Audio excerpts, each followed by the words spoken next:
Hey there, and welcome to Comedians on Technology, People and Drugs.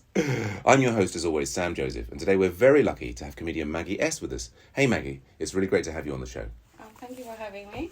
Our pleasure, our pleasure. Well, and Maggie, you're a very funny person, and so great to have you with us. And this show, has now gone. We're live on YouTube as well as Spotify and Apple Podcasts. And, we only went live on YouTube a few days ago, and now we are the most popular podcast in the world. I mean, Joe Rogan, eat your heart out. Literally, everybody is being, I don't know, for some of these regimes around the world, they're forcing people to listen to it. I don't really approve, but, we are now number one in every sense of the word. That was fast. How long did it take you? Well, I say, it was just putting on YouTube. That was the trick. Now, Maggie, you're a very funny person, and I think the billions of people all over the world listening to this would really love to understand your comedy origin story. How did you get started with comedy? Okay, so I think that's gonna sound probably in hindsight very arrogant, but when the pandemic happened, and we all probably stuck indoors watching lots of TV, and to be honest, I never really known stand-up that well, because back in Poland, stand-up actually is not that, or wasn't when I was growing up, wasn't that great. Like, there wasn't that many good stand-uppers. I think right now this is developing, but when I was growing up, there was a couple of them and they weren't really good. So I was never really into it, and then the pandemic hit and I just went on Netflix and I don't know why, I hit the Bill Burr special. Yes.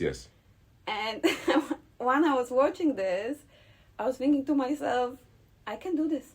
And now in the hindsight, I think maybe, I meant more like, getting up on stage and telling like funny stories about my life rather than being able to attract the audience as Big Bear. But, that's basically how it started for me. And then I looked for some courses online. It was still pandemic. Okay.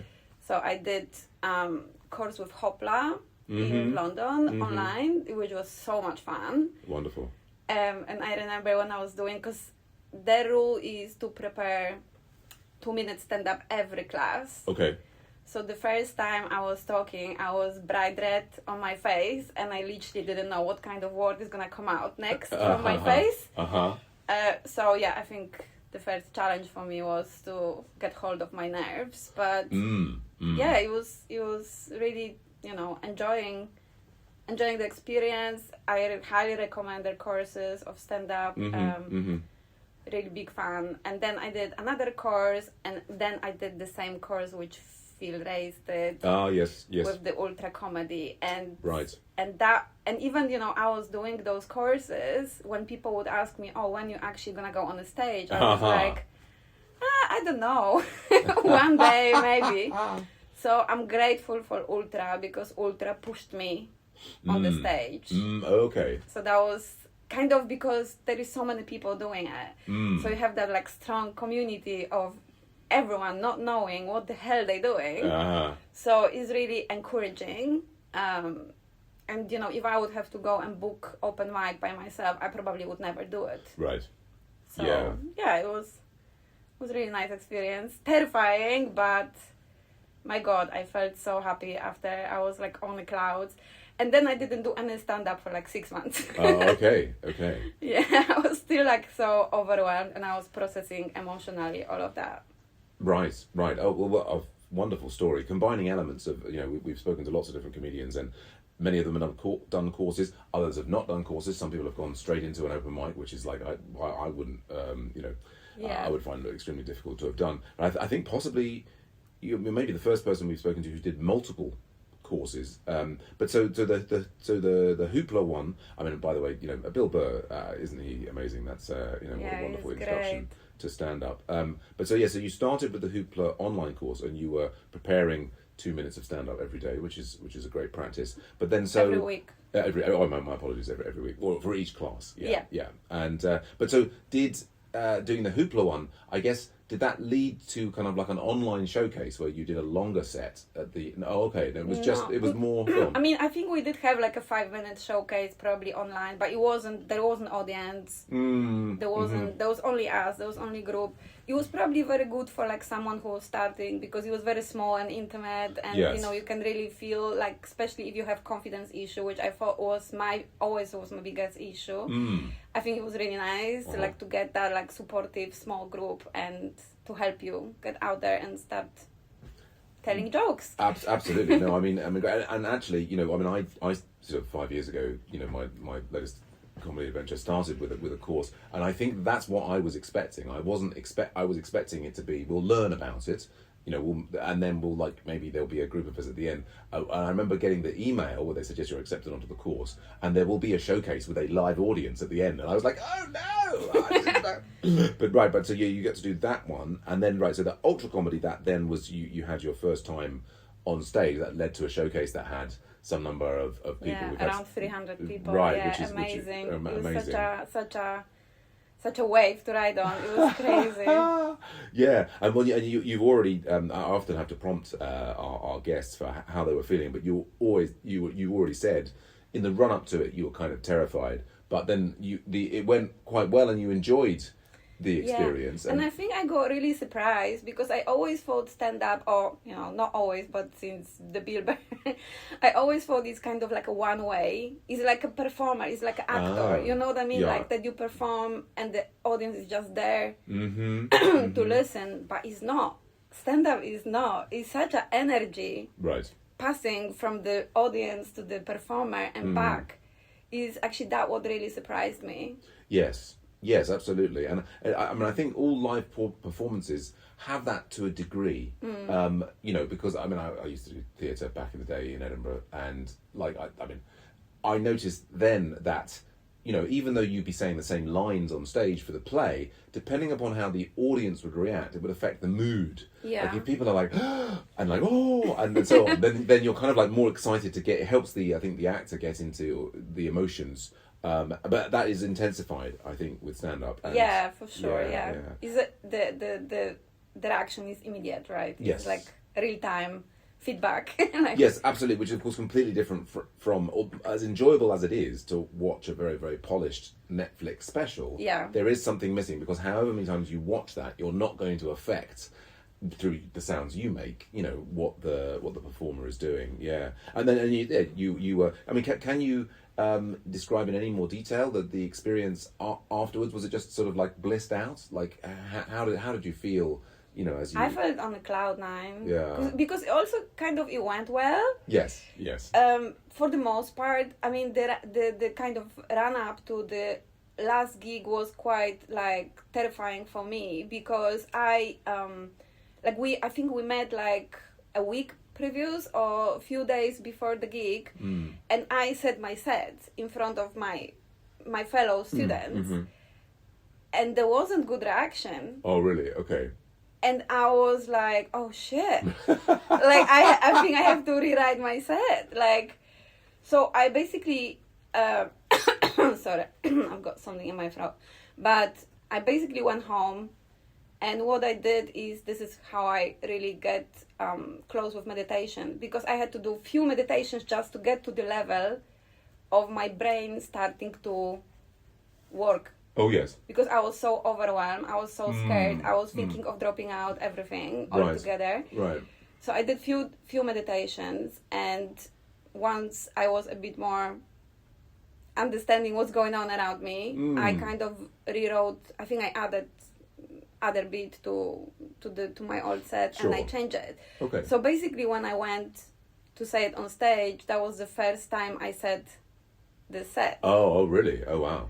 And I think it was going very well, and at some point people didn't laugh, and then my mind went blank.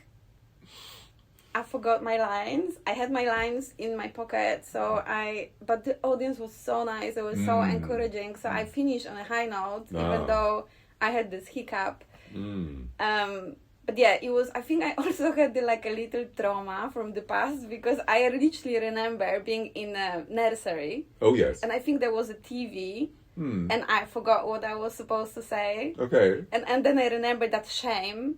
Oh, right. I remember that embarrassment. Okay. I think how people were disappointed in me. And I had actually another experience when I was just working in London, and I met this guy, and this guy was like, I don't know, he saw something in me, and he was like, oh, like, I would like to see you on stage. And he kind of like got me to say this poem. So I had to memorize the poem. But the same thing happened. I went on a stage. I was about to say it. I don't know. I think maybe I started. I don't remember. It was a long time ago. And I forgot my lines, and I had to come off the stage embarrassed. And since then, I have one rule: I never forget like my lines. They always in my pocket. Right. If I forgot something, they're always there, because that was definitely something I had to overcome. No, well, it sounds like you've worked through some early trauma there. Yeah, exactly. Who needs therapy when you've got? Actually, we all need a lot of therapy, but fantastic. And well, interesting. You already mentioned, so after that amazing first gig, you didn't do it again for 6 months, and it's interesting because we've spoken to comedians who did their first showcase, and then there was a big break, and others who were like me, or others who were like, I have to do this again, let's do it lots and lots. But so it was great, but you were sort of happy to put it aside and get on with other things. I couldn't do this. It was so emotional. I think because it meant so much to me. I think I'm learning, that's one of the things that I'm learning, to like emotionally detach a little bit from the outcome and how the gig goes. Like that's one of the things. I wish I could do that. It was so, it's a process. I'm not saying I've mastered it, but it definitely was something that, that time it stopped me. I really, really wanted to continue, but I was so scared. Sorry. That's... Right. I mean, absolutely, it can be very emotionally and physically draining. But then, so after that 6 months, what was the thing that led you back to it? So we had a WhatsApp group. Actually, I was the initiator because I was like, let's make the WhatsApp group, and people would be like messaging and saying, oh, I did this gig, this gig. I've got like 60 gigs in, and I'm like, oh my god, like let me join, let me do it too. Like if they can do it, I can do it. So yeah, then I had another, I don't know, gig or two, and then I had 3 months break. And then I started to be more regular at that. Sure. Fantastic. Yeah, I mean, that's, I think we've all had well, it's all of us done the courses have had breaks. I think breaks are important, right? WhatsApp groups. Well, yes. I mean, it's interesting for me. I mean, I find I do it quite compulsively, and I haven't had a proper break for 5 years, really. Wow. I mean, I've been on holiday for a week or this, that, and the other, but I mean, some people say to me, I haven't done stand-up for a month, and for me, I'm kind of like, I don't know. I mean, maybe I'm just going to crash and burn in a couple of years and then give it up completely. But that's if you're going for 5 years, you're doing quite well.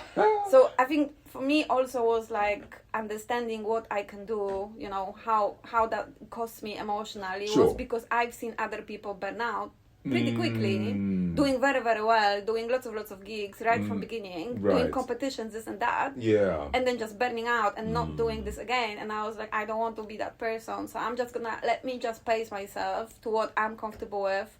And I also want to have enough time to write things too, so everything, like you have to be comfortable with what your body is able to do, basically, with your body or mind is uncomfortable to do. Amen. So absolutely. You've got to, just because, and that's the danger, isn't it? We end up comparing ourselves to other people, and you want to do, and no, that you've got to do what makes sense for you. Particularly here we are at the Fringe, and I'm like 3-4 days in, and I'm kind of like, okay, I've got to be careful with with this. But I mean, I booked the podcasting so we can talk about these things. So that's wonderful comedy origin story. Let's move on to our second question, which is how technology is affecting your life and comedy. And by technology, as I often say at this point, there are strange and amazing things like artificial intelligence and social media all going on. We've all got like recording devices in our pockets, but technology can be as simple as a paper and pen, or a memory technique that you use to remember your set.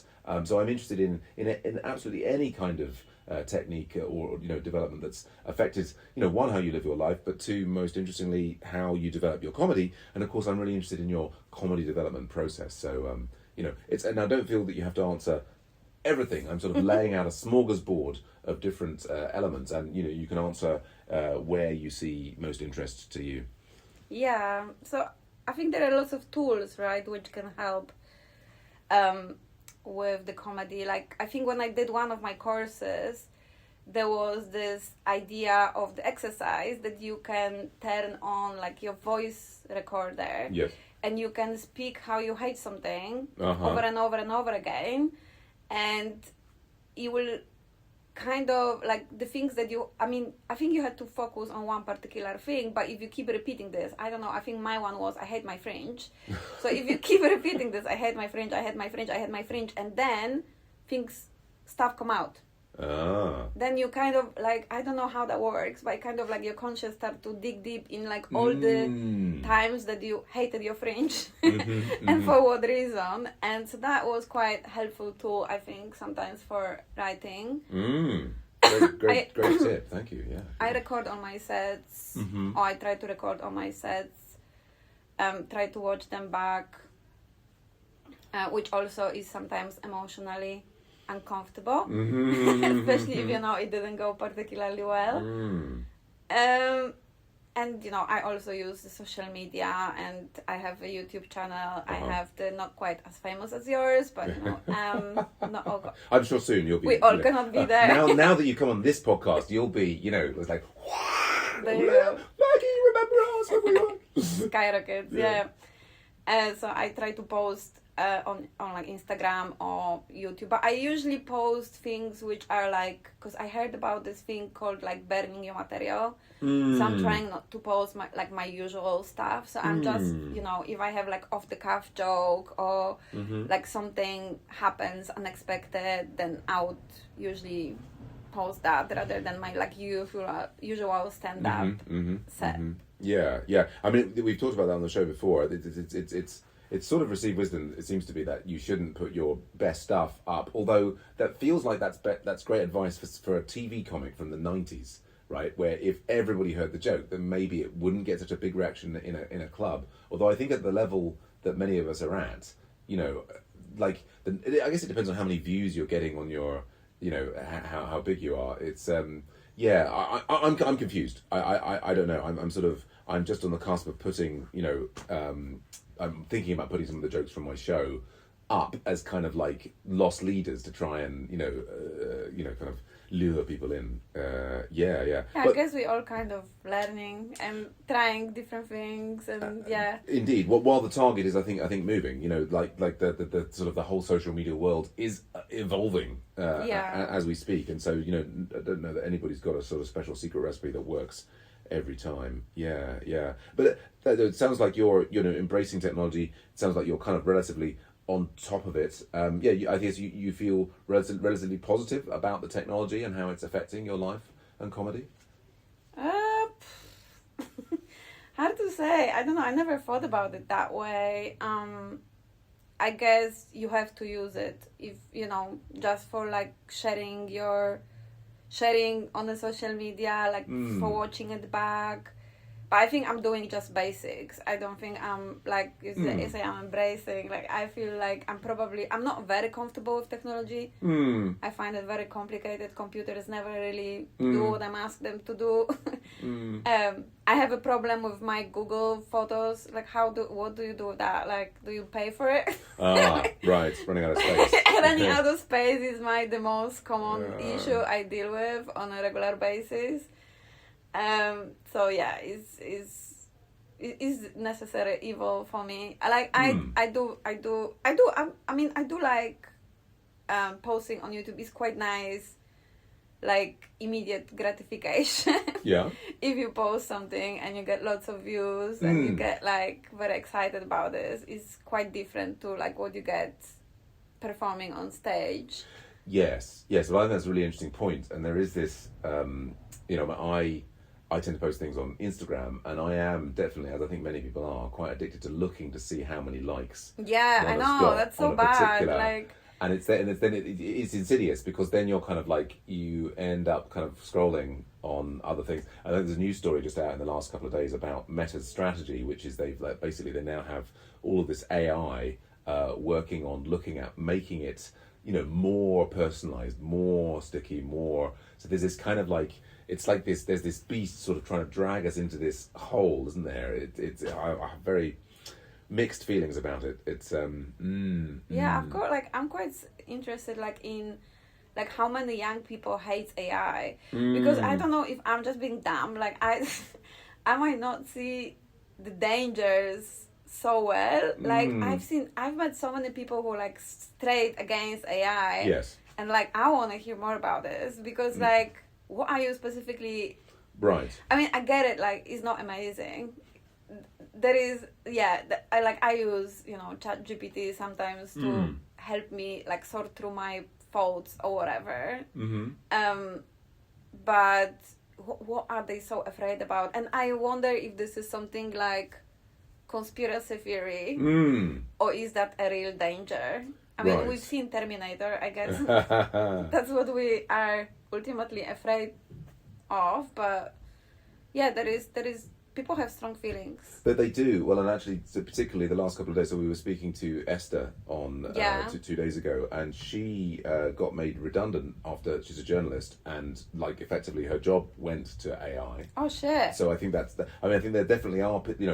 This is a new technology which is doing remarkable things, and some people's livelihoods and jobs, I think, particularly in the creative writing and creative arts, are disappearing or changing radically. But it's not very creative, though.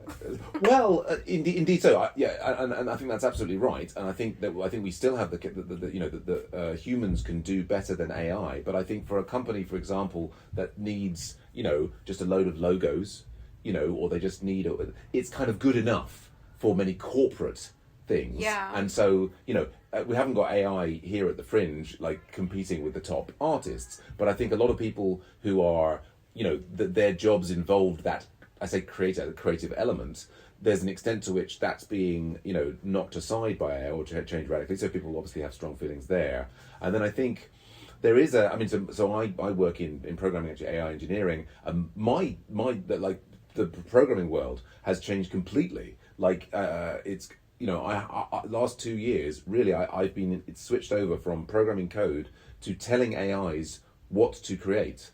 And so it's completely different there. But I don't think AI is a danger for real creativity. Really, no. I think real art is protected there. I don't think it will get there. I think as you say, maybe writing simple things, maybe summarizing things.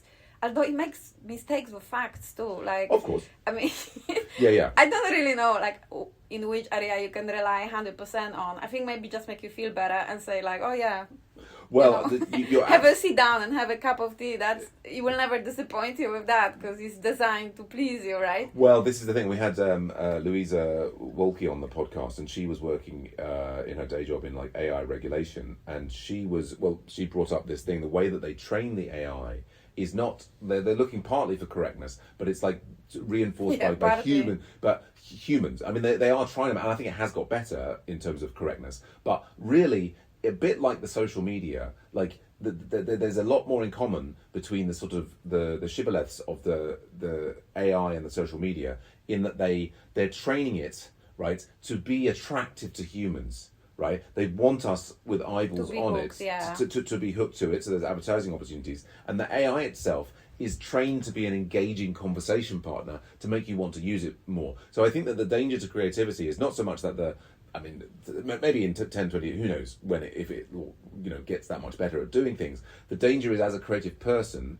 that, as I think, I think it was Esther was talking about it 2 days ago, possibly, was it? I'm getting confused now. But when you are, you're creating time to write, right, you might be tempted to ask AI instead.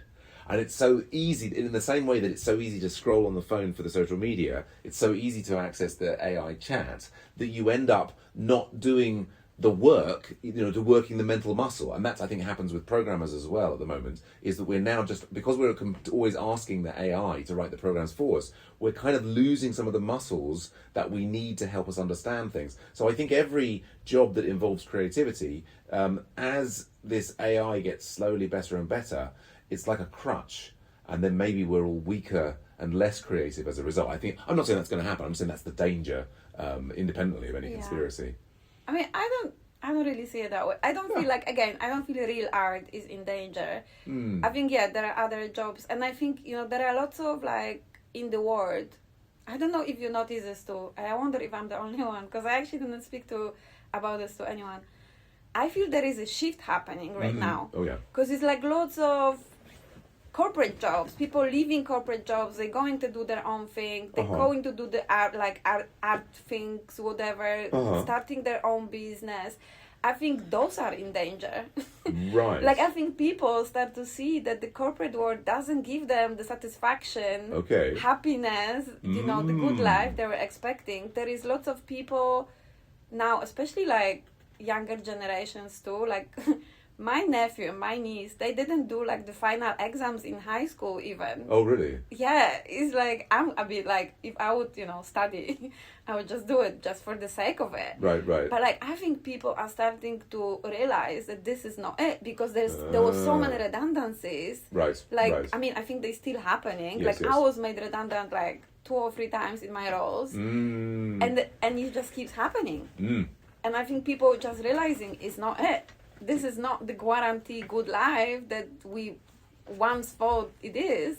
And people tend to like their own businesses, being more creative or art or like whatever. And if you go on YouTube as well, you can see lots of people encouraging to embrace your vision, do what you actually really want to do, instead of just following the script that you've been taught to, like from the child. You have to go to school, you have to get the corporate job, you have to get the house, you have to. People start to do like think outside of it, and it's quite nice actually. And I think maybe all those redundancies kind of forcing that, because if we wouldn't have that, we would never think, oh, what else is there? We'd just be probably comfortably getting our paychecks, and but because all of this happening, like I know actually my friend also, she was made redundant at least twice too, and now she's kicking off her own business. Right. People start to think like, this not it. Yeah. Well, testify. I mean, like what an amazing point. Yeah, you're saying that people are getting out of the rat race. That, like, I mean, I think back in the day, maybe there was this. Look, play the game. You'll get paid. You'll have this nice stable life or what have you. And that offer is not quite there in the same way. Yeah. And you're saying, there's another option, and that ultimately, well, it almost reminds me of. But do you see that the same thing, like with your friends or family, etc., or it's not quite your experience? I mean, it's like my personal experience is like, over the last 5 years, I've, absolutely thrown all of my free time into that artistic endeavour of comedy. And certainly, friends and family have been made redundant and so on. Actually, my sister has started her own business. I think there's it's interesting that you mentioned it. I hadn't been thinking of it as a really broad trend, but as you mention it, I mean, I'm kind of quite with kids going through university and so on, I'm quite committed to my day job as a source of income. That's fine. Nobody's like judgmental about this, but I just think people realize this is not really fulfilling life. And even if you, like, as you say, you follow the steps, you do everything what's right. Yeah, there's no guarantees. What mama and papa taught you, you still can end up, with having mortgage and not having income. Yes. And, when I was made redundant last time, I had to completely switch the industry because in my industry, there just wasn't jobs. Right. Yes. So, yeah. Well, and I think, if it could come out, could the cloud could have a silver lining, if it was the case that everybody was empowered to do their passion and turn their passion into a living. I mean, that would be it really would be a wonderful thing. Fascinating. There's so much more we could say, but we're limited time. I sidetrack.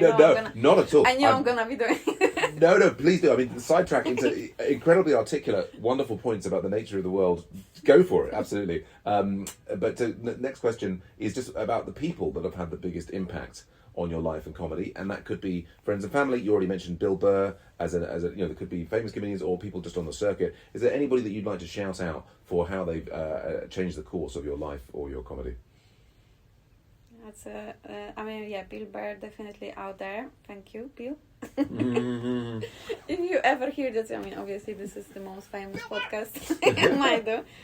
I don't know. I think my love for stand-up started from the low point. Like, not because I had that support and because I had like, we were all kind of desperate during pandemic. Right, like, it was like the people were doing weird things. Right? Like, everyone was doing weird things in some like, and either you're doing something which can, even you get the idea of doing something which can help you kind of, or like progress you, etc. Or you, I guess, go the other way. I don't know, but there's definitely like community of the people that I studied in the course. That was really nice to have that, and still having that, and kind of supporting each other, and as I mentioned before, if it wasn't for this messages saying like I've done this, I've done this, I've done that, then who knows, maybe I would be still quite happy, waiting for that opportunity to do stand-up. And now when I go to open mics in London or different gigs and I recognize lots of people, that's such a nice feeling. Like, you don't walk into the room with strangers. You always know someone. You always can exchange some the best gigs, the best experiences, the worst experiences, which actually, sharing the worst experiences is really helpful. Yeah, absolutely. As well. So I think that, growing up, probably my living environment was that I had to be, I guess, funny too, because I remember it kind of brings me back to my childhood. Oh, really? I remember the situation when I was in primary school, and I was a very emotional child. Emotions clearly, like from what we were talking, is the bit that I try to control throughout my life. But when I was in primary school, there was this like a habit that we did, that we like had the little book, and people would write in the book what they thought about you. Oh, really? And this girl like really criticized me up and down. Oh dear. Yeah. She just said, "Oh shit, she doesn't like this, that, and the other." And then she said, "Sometimes you are funny, but you usually like in the wrong time about the wrong things." Oh. But like the sweetness in me, I was like, I'm funny. And that was the first time I actually get to my conscious that I could be funny. I didn't realize that before. Right. So I think I always try to be that like clown in school. Sure. Maybe also, I don't know if I have ADHD. I kind of feel sometimes I have, so maybe it was easier than focus on studies too, Yeah. Like, I think it was like a natural trajectory of my life. But there's definitely influence of people and the audiences. They're amazing. Sometimes you go to a gig and there is 2 people, 3 people, and you have the warmest. Yeah. Like, I remember, because I said I usually record all my sets. Yes. And sometimes I go to a gig and I see 5 people and I'm like, you know what, don't bother. And that's turned up to be the best gig I had. Because like people are just participating and they're happy and they're enjoying. So yeah, I think it's it's an all wonderful community. Yeah, absolutely. I kind of feel like there is maybe hint of competitiveness. Sure. Yeah. So I would like, honestly, sometimes I would like we would just not focus on that. Like I would like people to focus on the fact that there is space for everyone. There is space for everyone can get successful. It's not really depending if the next person next to you is more successful or does better. Like, let's don't compare ourselves in that way.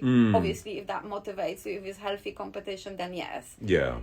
But like, I heard people saying like, "Oh, I hope they do badly because I didn't do well." That's just so sad. Like, yeah, absolutely. Let's don't wish that on one another because it's not really helpful. No, and it's absolutely. Well, I think there's a dangerous thing of this comparison with other people, and it's. I mean, just to share, absolutely, the community of people doing comedy, it's a wonderful thing to have. That it's fantastic for your mental health and your sense of well-being to have friends throughout comedy, and I think that it's a tricky thing, isn't it? Because even if you're obviously wishing other people ill that's going to be like that does more damage to you than it does to anybody else. I think that the challenge for me, that I think many people struggle with, is that you can see other people being successful, and even if you're happy for them, you're kind of envious, that you're like, oh, I wish I could have that. Which is, I mean, of course, what one needs to do is take that energy and turn that into harder work, more writing, more gigs. I don't ever, like, actually, because you on Instagram, you're adding all your fellow comedians, right? Just because you admire them and you want to see their work and stuff. And then you see how they're performing in those nice clubs. Yeah. And you feel like, oh, I'm not. Many people feeling the same thing, yeah. But then it's all about the self-talk. So I'm trying to now, and this is, again, not immediate. I think, like, stand-up is a wonderful thing because it humbles you, it teaches you many things. So, like, one of these things which I kind of start to talk to myself about is, like, there are lots of clubs. There are so many clubs. Just because you're not in that club doesn't mean you're not going to be in another club. No. And maybe that person won't be in that club, but you will be. So, like, stop it. Yes. Yeah, no. So that's what I'm trying to do now. Like, there is so many clubs, there is so many opportunities. They just are. So just because someone is somewhere and they're doing great, it doesn't mean nothing. Yes, yeah. Well, I think absolutely, managing your own self-talk, that is the key. And I mean, just to connect back to the social media, I think that's one of the dangers that we have, is that people tend to put on social media their kind of like peak experiences. So you're sort of, and if you're then stuck scrolling on social media, you're seeing this sort of like bombardment of peak experiences, and actually all of those people they've had good high and low points in their day and everything, but they're not necessarily sharing those, and so it's like a very it's a very strange, lopsided view of the world that can then get you into this sort of negative spiral of self-talk. So, I mean, gosh, you're just nailing the kind of, I love it. Fantastic. Brilliant. Well, on to our fourth question, the penultimate question. It's not about pens. It's about drugs, and about how they affect your perception of reality. And as I always say at this point of the show, for all of our billions of listeners throughout, and I think there's actually now, we're spreading through the solar system, so the aliens as well, particularly if you've got an alien body system, do be careful what you put in that system. It could react differently. But even if you're a human here on planet Earth, just because people on this show are talking about the effects of one thing or another doesn't mean that it'll affect you in the same way. So do be careful out there about what you're putting in your body. But also, so with drugs, people think, oh yes, must mean illegal psychotropic drugs. But I mean the bigger, there's another smorgasbord here. There's prescription drugs. There are the legal drugs of alcohol and caffeine and nicotine and so on. And then so we've had people talk about all sorts of things on the show, such as their struggles with chocolate or fast foods, or prescription medication. That is the struggle, the food. Yeah. How you do it with the stand-up, because if you're working full-time job, I still didn't work it out, so maybe you can help me. If I'm working until 5, yes, okay, and then I have a gig at 7, and I cannot eat straight away before gig because it just makes me slow down, fall asleep internally. Right. I cannot do it. Okay. How do you do? Yeah. And you don't want to eat like fast food, but you also don't want to eat at midnight, I guess. No, indeed. Well, for me, I mean, I'm also working full time. What I tend to do is I will grab a sandwich at lunch, and I will keep that ready to have at like about 5 o'clock, just as I'm finishing work. So certainly earlier on, I couldn't eat in the run up to a gig, even like I certainly wouldn't. But what I found was, I mean, I'm less sensitive now, and if it's like, let's say the gig's at 7, if I'm eating at 5 or 5:30, that's actually enough time for me to process it, and that's fine. But so that's what when I'm out gigging in London, I will I'll get a bit extra food at lunch, and then keep that to eat that just before. That's my okay. trick. Yeah.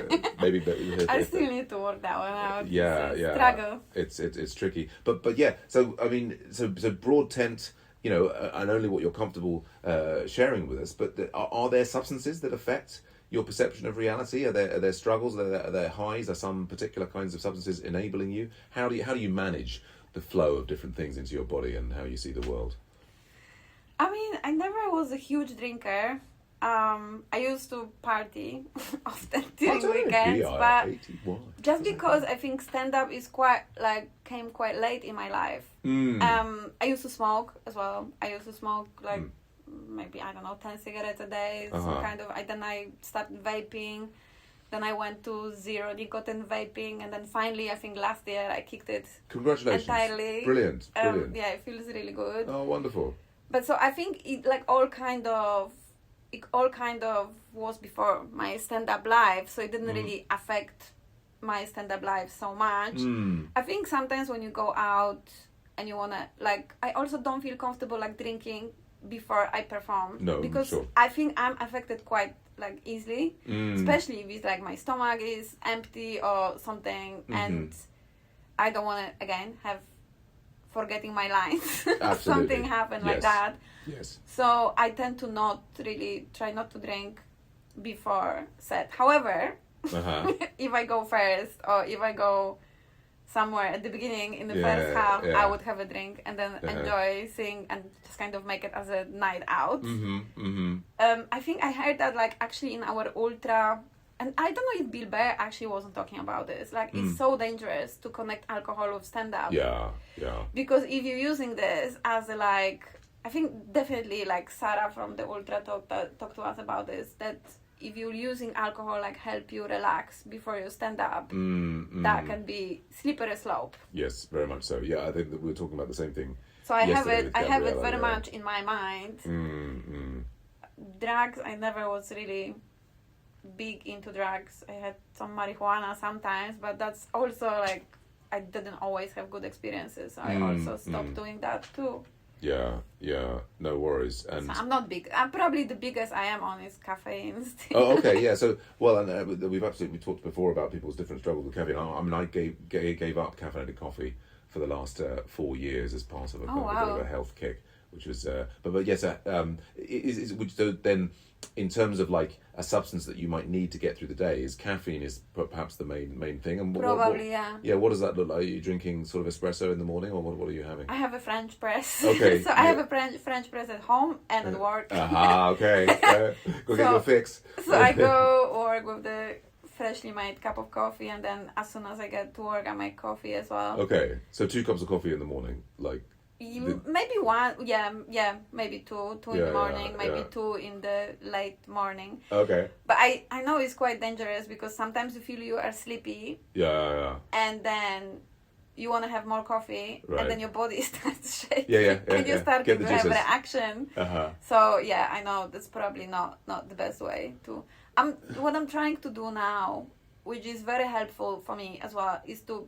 Because after this first time when I was really in panic mode and had that issue before the first performance, and I did like lots of meditation, I'm trying to have like a one meditation before. Right. It just helped me slow down a bit. Like, brilliant. If I'm tired, like make me be more present a little bit. And just like, because sometimes, especially with me, because I'm from Poland, right? So when I say my stand-up, I'm very heavily relying on the words that I use. Okay. It's very hard for me to just flow with my stand-up and just say whatever. Right. Because I want the jokes to come out how I intend them to, and I might feel a bit less comfortable. Yes. With just like thinking jokes on the spot, etc. Yes. So yeah, that's for me like being present, being awake, not forgetting my lines. Like if I'm really tired as well, I like black out and I forget my lines too. That happens as well. So like getting good sleep, that's extremely boring. I'm sorry. No. You have to start talking to comedians in your 20s. Well, no, but this is great. See, I mean, like it's kind of clickbait of like drugs, but actually what I'm really interested in is like how people manage themselves, and I think sleep is absolutely fantastic. Meditation also, totally understand what you mean about. I think for many non-native speakers, I mean, like for example, when I do stand up in Japanese, I rely very heavily on the script. It's very difficult to riff in your non-native language. But I mean, I also I try and get a 10-minute meditation in each day. Can I just ask what form of meditation do you do? Do you have like a mantra or something? I mean I do use Headspace quite a lot. I do, but I also like, I don't know if you know him, he's called Eckhart Tolle. He's like a spiritual... I have mentioned him many times on the podcast. I'm a fan, yes. Yeah, I'm a fan. I'm actually going to see him. He's going to be in London in September. Right, wow, okay. Is that the first time you're going to see him? Yes, live, yeah. So sometimes he's got some like YouTube meditation videos, and he honestly, like, every time I watch him, like, I get more like I can see like everything slowing down. Yeah. And it's just, I'm becoming more present, and it's just so helpful. Like, if you go, like, your mind is calm, you're like relaxed, you know, it's just a much better experience than be like tangled up in your thoughts when you go to the You are, show. in fact, I think the first guest on the show who's managed to mention Eckhart Tolle before I did. So well done. I think there's a special prize there. No, and he is, I mean, I do listen to him most days. Well, I'll maybe... I was looking actually starting at his show, because he has the Oprah Winfrey podcast thing that's got loads of recording from his shows, and I would be quite, you know, I mean, if he's still going, I'd quite like to go and see him. But amazing. Well, you know, last question then, that dovetails quite nicely into what does it all mean, this life, this universe, and everything. And you know, if you're a fan of Eckhart Tolle, maybe you're a fan of the big question. This can be, you know, again, it's a smorgasbord. Take the smaller question, which is like, you know, how does your life have meaning, or what does life mean to you? But if you've got any insight, religious or spiritual or intellectual, into what is this strange universe into which we've popped, and why is it here, and why do we experience it like we do, I'm all ears.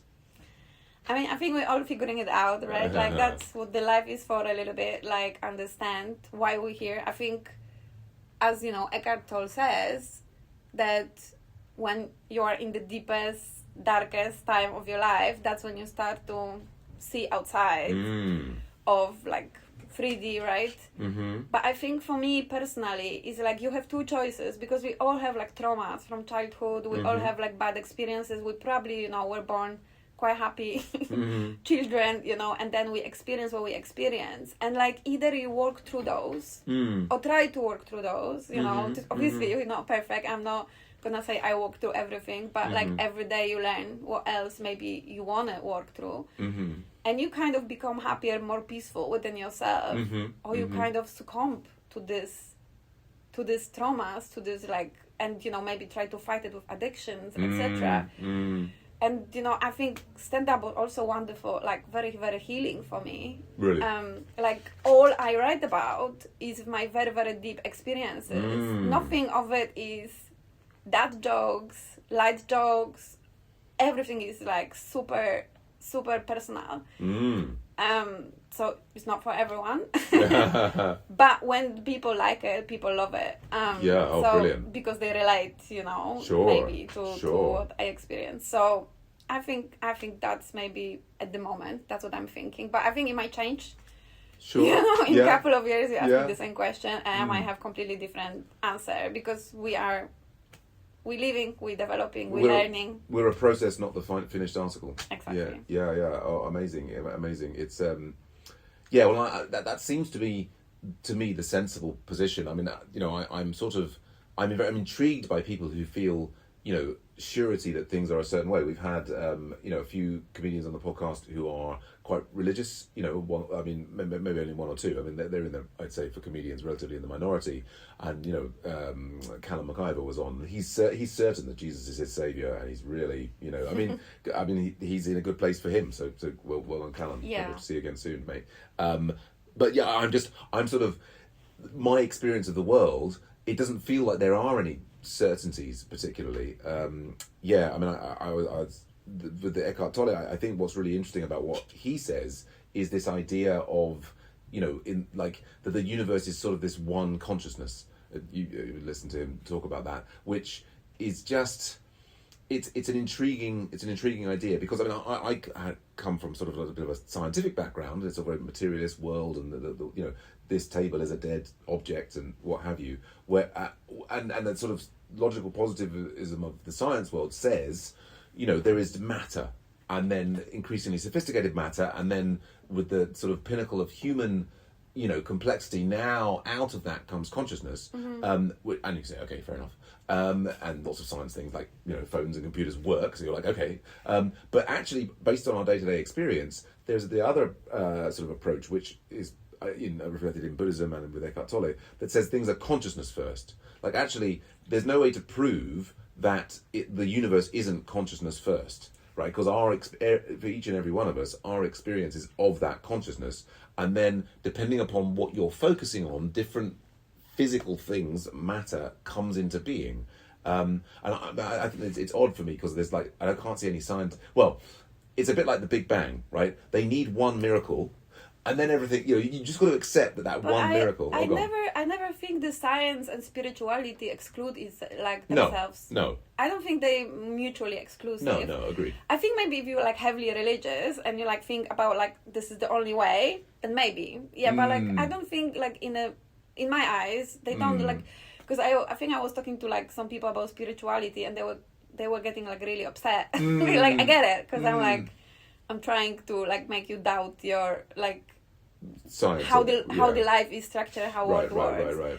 But I don't think it's mutually exclusive to me. And there is something, and I think with Eckhart Tolle, and you kind of know it's true, because you feel it's true, because you feel relief when you actually follow what he says. The pain that you feel, sometimes you might feel here, is relieved. So if it works, without drugs, without alcohol, without whatever, why not? Well, and that's the thing is, what he describes, and the way he describes the internal mental life, and the way that the thoughts come up and the thoughts can drag you off, and the feelings on, his description of that experience seems, very, very, very real. I'm also, to go back to envy, sort of envious of him. He talks about, I think when he was 29, he had this sort of snap, and suddenly, he was no longer at the mercy of his thoughts. And I actually hear at the Fringe, Paul Foot, comedian, his last album was about him randomly having that experience, driving around a motorway in Leeds. And I'm a bit just why can't I have enlightenment? But that's, I guess I think it comes when as he says, when the lives become so painful. Yes, that you start to think it must be something else there, because it cannot be all of that. And really, when you listen to him and when you believe in that, you do feel that relief. This is not all this is just one side of it. Is absolutely, we are here, we are having human experience. Absolutely is, one dimension, but there are more dimensions. And when you actually realize that, and you can see from a little bit of perspective on your life, and what you're experiencing, that ultimately already provides with some sort of relief from your suffering. Yes, well, that is a remarkable thing about what he describes in terms of the suffering, and how that can be an alchemy into which it brings you into the moment. Well, I'd love to carry on talking about Eckhart Tolle, almost definitely, but I think we need to switch over to. It's been such a fantastic conversation. Thank you so much for coming on the show. But Maggie, you're here at the Fringe. Where can people see you both now and through the rest of the year? I don't think I am doing some improv and some kind of lineup guest spots. Sorry, I didn't really prepare anything. No worries. But definitely you can find me on Instagram, Lenka Sobie, and also the YouTube. So I would love to see some people there. Brilliant. We'll get links to those in the show notes. And wonderful. Wonderful. And thanks everyone. And remember, you can help support comedians on technology, people, and drugs by leaving us a review on Apple Podcasts. I believe they got up to 175 stars now, so boom, bing. Do follow us on Spotify. That helps the algorithm get us into more people's brains. And you can ask questions and add comments there. We do love hearing from you. And of course, now on YouTube, obviously you are already, everybody in the world is subscribed to us on YouTube. But maybe hit the like button and send us some love there. And we look forward to being in all your ears again real soon. Last word now to our fantastic guest, Maggie S. Let's just look after each other and forever chase joy.